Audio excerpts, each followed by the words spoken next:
सुखसागर नगर कात्रज भागातील हरिभक्त पारायण पुंडलिक विठ्ठल टिळेकर हे खेळाचे मैदान आज कित्येक वर्ष झालं बंद अवस्थेत आहे।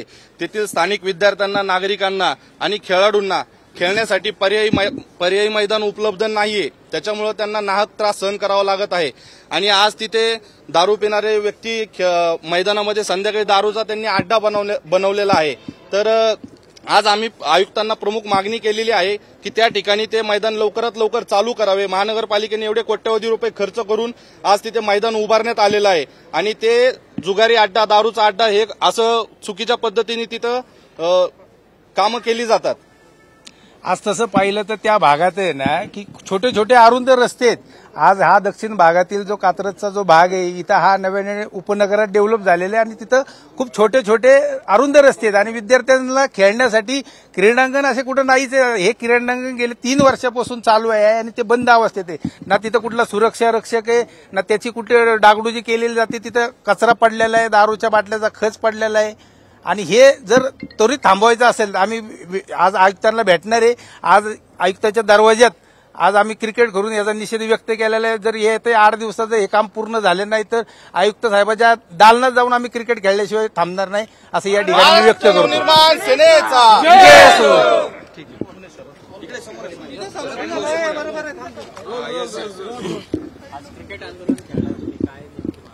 खरं पाहिलं तर संपूर्ण पुणे शहरामधले पाहिले तर बरीच क्रीडांगणं अशी आहेत की जी महानगरपालिकेच्या ताब्यात आल्यात, पण ताब्यात येऊन सुद्धा ती कुठल्याही मुलांना उपयोगी पडत नाही।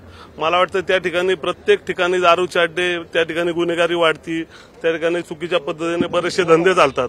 मला वाटतं की असे बंद होऊन मुलांसाठी ते क्रीडांगण उपलब्ध व्हावे। असाच भाग हा सुखसागर नगर भागात सुद्धा असं क्रीडांगण आहे। मला वाटतं पुणे शहरातले सर्व क्रीडांगण जे बंद असतील ते लोकांच्या उपयोगासाठी आले पाहिजे, मुलांना खेळण्यासाठी उपलब्ध झाले पाहिजे। त्यासाठी आजचं खरं तर हे आंदोलन आहे आणि आम्ही आज आयुक्तांना भेटणार आहोत। जर पुढच्या 8 दिवसामध्ये ही जे क्रीडांगणं बंद आहे ती सुरू नाही केली तर भविष्यामध्ये आयुक्तांच्या दालनामध्ये आम्ही त्या ठिकाणी क्रिकेट खेळू।